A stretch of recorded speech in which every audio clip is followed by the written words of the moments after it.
वॉक्स press news, जहां सच्चाई की आवाज बुलंद होती है। आज की top headlines, live updates on breaking news सिर्फ आपके लिए। चलिए शुरू करते हैं आज का बुलेटिन। आज एक बार फिर से असम के मुख्यमंत्री हिमंता बिस्वा शर्मा के विवादित बयान ने राजनीतिक और सामाजिक मुद्दों को गरमा दिया है।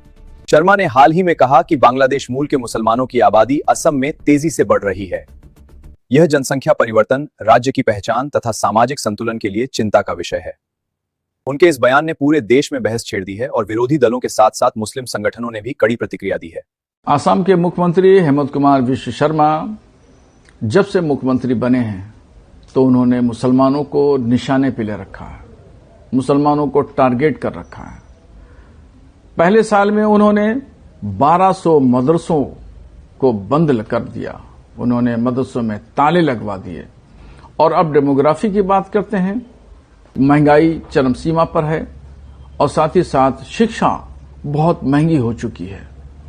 ये तमाम चीजें हेमंत कुमार जी को नहीं दिखती हैं।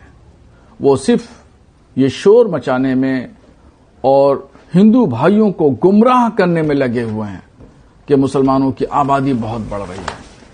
यह आबादी, ये तमाम चीजें अल्लाह की नेमत हैं और अल्लाह की नेमतों से जो लोग इनकार करते हैं वो महरूम रहते हैं। हैदराबाद से आज एक बड़ा वैचारिक संदेश सामने आया है।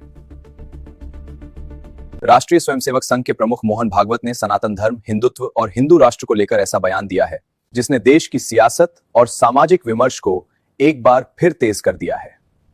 जब योगी अरविंद ने 100 साल पहले ये घोषित कर दिया कि सनातन धर्म का उत्थान हो, ये भगवान की इच्छा है और सनातन धर्म के उत्थान के लिए ही हिंदू राष्ट्र का उत्थान होता है। भारत अथवा हिंदू राष्ट्र और सनातन धर्म, हिंदू धर्म समानार्थी है।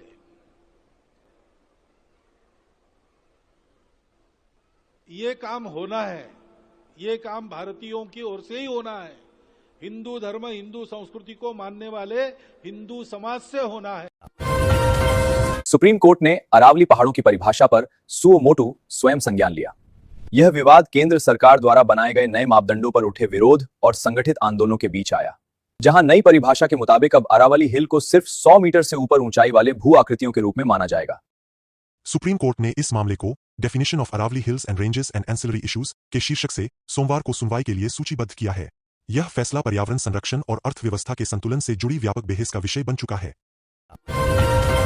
खड़गपुर, पश्चिम बंगाल के बोगदा इलाके में एक नागरिक स्वयंसेवक तुलसी राव उदय की मृत्यु हो गई। कुछ नशे में धुत युवकों ने उस पर शराब की बोतलों से बेरहमी से हमला किया। तुलसी राव के परिवार, स्थानीय निवासियों और राजनीतिक कार्यकर्ताओं ने न्याय की मांग को लेकर खड़गपुर के मुख्य मार्ग पर विरोध प्रदर्शन किया। लोगों ने न सिर्फ हत्या के आरोपियों के खिलाफ कार्रवाई की मांग की, बल्कि यह भी कहा कि ऐसे असामाजिक तत्वों को कड़ी सजा दी जानी चाहिए ताकि भविष्य में ऐसी घटनाएं न हों। दिल्ली की हवा इन दिनों घने धुंध, स्मॉग और गंभीर प्रदूषण के कारण ढकी हुई है। राष्ट्रीय राजधानी में वायु गुणवत्ता सूचकांक AQI 423 तक पहुंच गया है, जिसे CPCB सेंट्रल पोल्यूशन के मानकों के तहत गंभीर श्रेणी में रखा गया है, यानी हवा बेहद खतरनाक स्तर पर है। दिल्ली की हवा फिलहाल गंभीर प्रदूषण की चपेट में है और धुंध शहर को जकड़े हुए है। यह केवल एक मौसमीय समस्या नहीं, बल्कि स्वास्थ्य और जीवन गुणवत्ता पर सीधा असर डालने वाला संकट है। हम सभी को सावधान रहने, सरकारी सुझाव मानने और सामूहिक प्रयासों से प्रदूषण नियंत्रण के उपायों को अपनाने की जरूरत है। कृपया अपने परिवार और दोस्तों को इस जानकारी से अवगत कराएं ताकि सब सुरक्षित रह सकें। इसी के साथ आज की सभी बड़ी खबरों पर हमारी खास रिपोर्ट यहीं समाप्त होती है।